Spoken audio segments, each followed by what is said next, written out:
The film introduces a bustling college life filled with students engrossed in their smartphones, tablets, and laptops.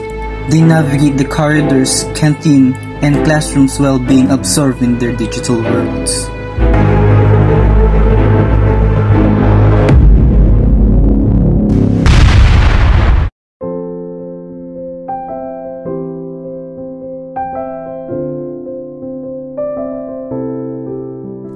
Meet Alex, an introverted student who loves reading books.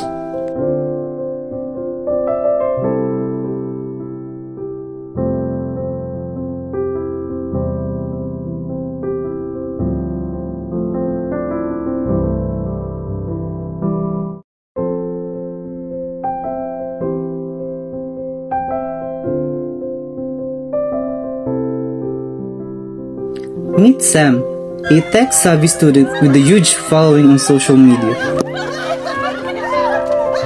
Hi guys! Welcome to my vlog. So ngayong araw to, samahan niyo ako maglibot sa aming school. Let's go!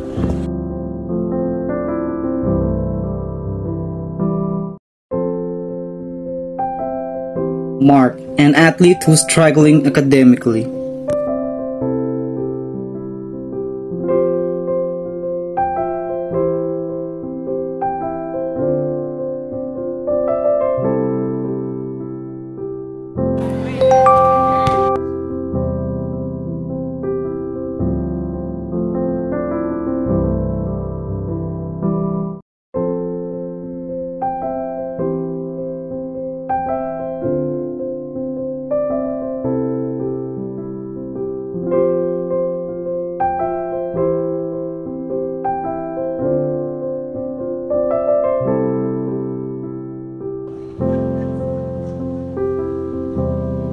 Okay class, listen up.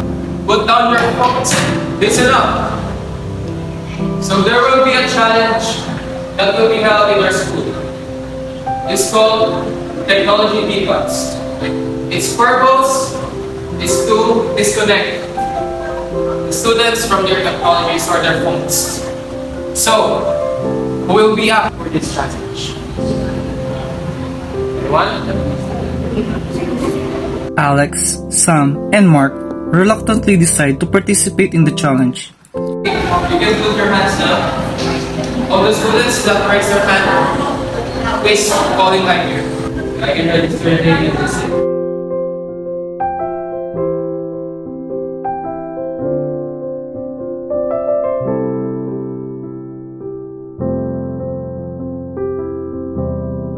Okay, that's all. You're all dismissed.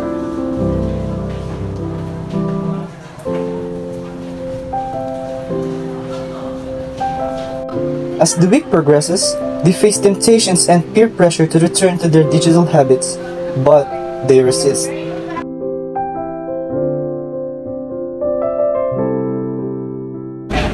Okay class, good morning. So guys, may announcement na ako. May nanalo na sa challenge natin last week. Pero before ko i-announce yung panalo, kailangan muna natin ma-clear ng ibang realizations sa ating mga participants. So, sino gusto mauna? Wala? Sige, magtatawag tayo. Sir Mark? Mark receives tutoring from a classmate, improving his grades. Okay, next. Kay Ma'am Wellesley naman. I realized that while technologies is for you the world should be complement, not replace the real life interaction. Okay, Mr. Sam. Sam discovers her passion for photography, capturing candid moments for her friends.